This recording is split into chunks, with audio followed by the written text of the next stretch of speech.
Bela rasa itu melekat dengan kardinal kita. Bahkan Paus Fransiskus memberi surat secara pribadi, secara khusus bahwa Monsinyur Suharyo memang memperjuangkan segala sesuatu dengan pelayanan dan perutusannya dengan bela rasa, dan itu diperjuangkan dengan amat sangat keras. Makanya ia dipilih Paus untuk menjadi kardinal kolegium dalam jabatan kepausan atau pangeran-pangeran gereja. Inspiratif disampaikan, kalau orang kesaksiannya begitu, begitu.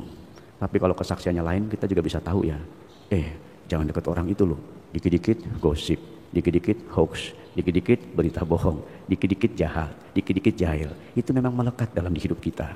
Maka baiklah, dengan firman Tuhan hari ini, berjaga-jagalah, kamu tidak tahu pada hari mana Tuhanmu datang, menjadi sikap positif kita untuk mengisi hidup ini dengan penuh sukacita, damai sejahtera, mengandalkan Tuhan, membaca firman-firman-Nya, berdoalah tak kunjung putus, dan tidak pernah berhenti berbuat baik. Minimal itu adalah keseimbangan di dalam kehidupan kita. Semoga Dia berkenan menghadirkan diri, menyambut setiap hati yang tunduk semadi.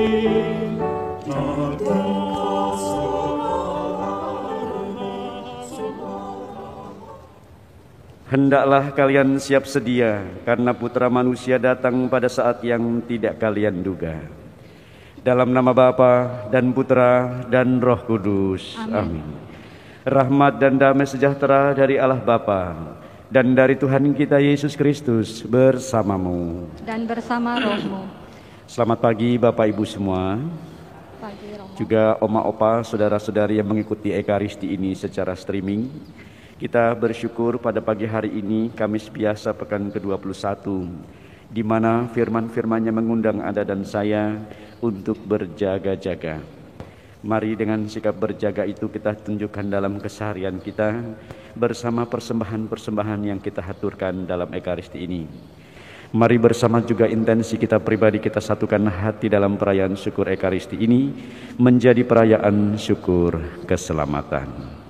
Bapak Ibu, saudara sedang terkasih yang dicintai Tuhan, kalau Anda pernah membaca buku tentang karangan meditasinya Anthony de Mello, di sana ada satu refleksi kecil yang menurut saya inspiratif, adalah meditasi tentang hari-hari terakhir, atau mungkin kita sering menyebutnya meditasi tentang kematian.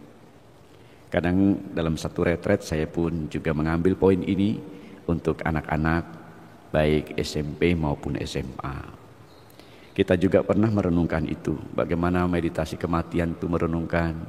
Bayangkan tiba-tiba saja ada vonis dokter membuat hidup Anda terbatas dan kena penyakit. Dan pada saat itu tidak sembuh. Dan saat itu kamu dijemput malaikat kematian.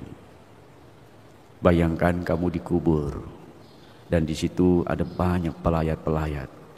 Saudara-saudara yang hadir di sana, siapakah mereka yang datang? Apakah ada yang menangisi kamu atau malah bersukacita karena engkau telah pergi dari dunia ini?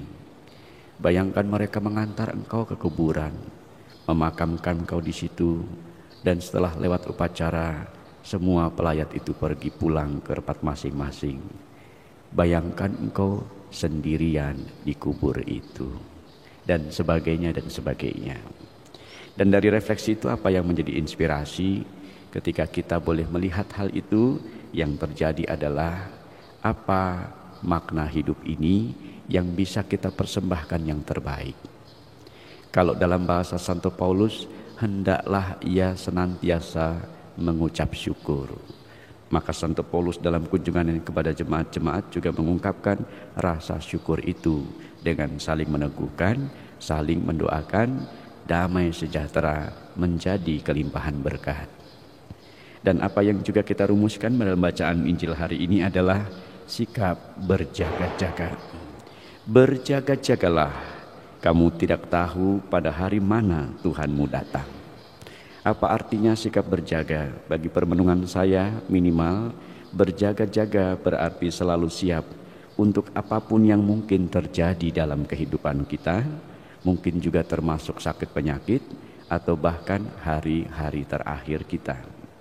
Hidup ini harus kita sadari, seringkali banyak kejutan-kejutan sehingga kita sendiri tidak dapat memprediksi itu apa yang mungkin terjadi pada hidup kita.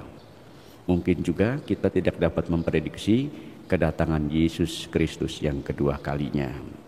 Tapi apakah ini bakal terjadi? Ya, menurut catatan kitab suci. Maka dalam catatan berjaga-jaga Yesus datang, berjaga-jaga hari mana ia akan datang menjemput kita, apa yang bisa kita lakukan?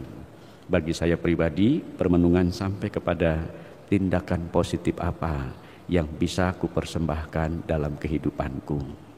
Tentu di dunia ini kita berhadapan dengan tantangan yang tidak mudah. Ada orang ingin berbuat baik, tapi selalu lingkungannya tidak baik. Susahnya minta ampun.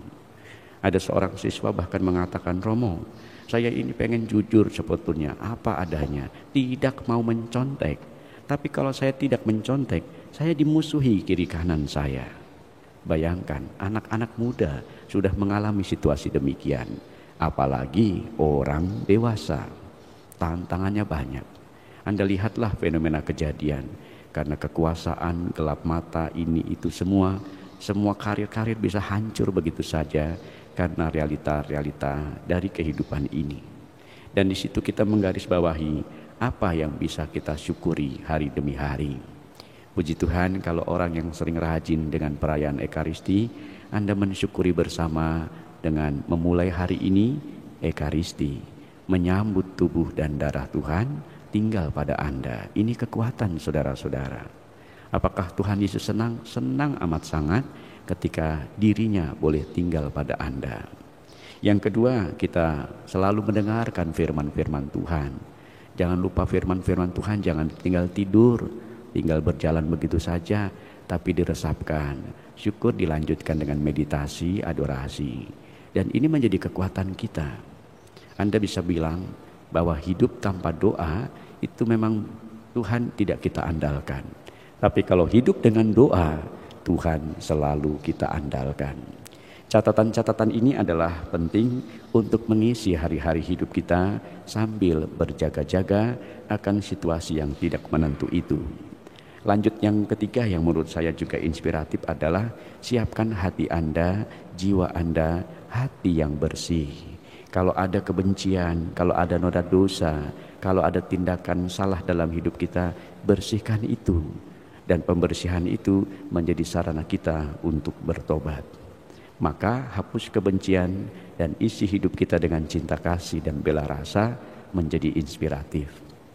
Kemarin Senin saya menghadiri Ekaristi, Bapak Uskup kita menerima tabisan Uskup.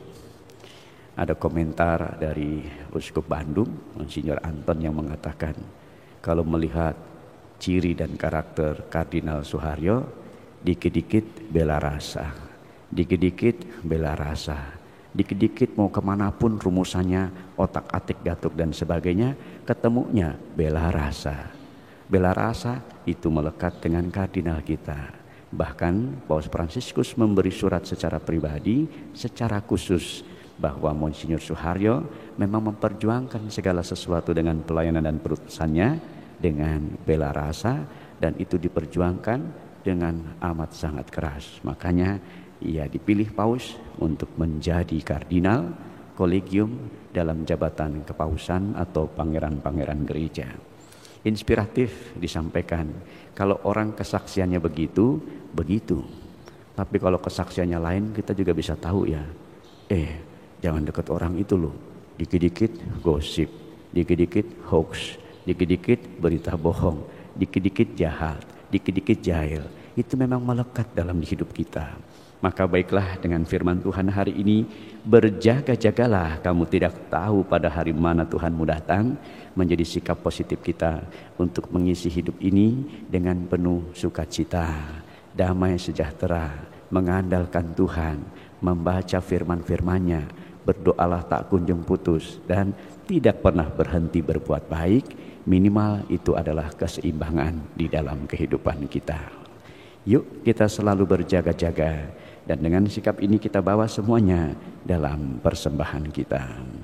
Kemuliaan kepada Bapa dan Putra dan Roh Kudus, seperti pada permulaan, sekarang, selalu, dan sepanjang segala abad. Amin. Marilah menyatakan misteri iman kita. Wafat-Mu Tuhan kami wartakan, kebangkitan-Mu kami muliakan, hingga Engkau datang. Berjaga-jagalah sebab kalian tidak tahu kapan Tuhanmu datang. Saudara yang terkasih, terima kasih untuk kebersamaan kita, mereka yang hadir offline maupun saudara-saudari yang menghadiri secara streaming. Terima kasih kebersamaannya, saling meneguhkan, mengucap syukur dan memberkati. Amin. Amin.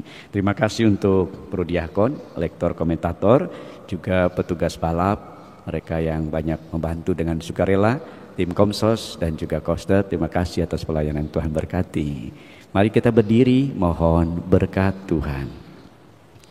Tuhan bersamamu dan bersama rohmu. Semoga Anda dan saya dalam pekerjaan hari ini, dalam situasi dan kegiatan apapun yang kita lakukan, diberkati, dilindungi, dijagai oleh berkat Allah yang Maha Kuasa, Bapa dan Putra dan Roh Kudus. Amin.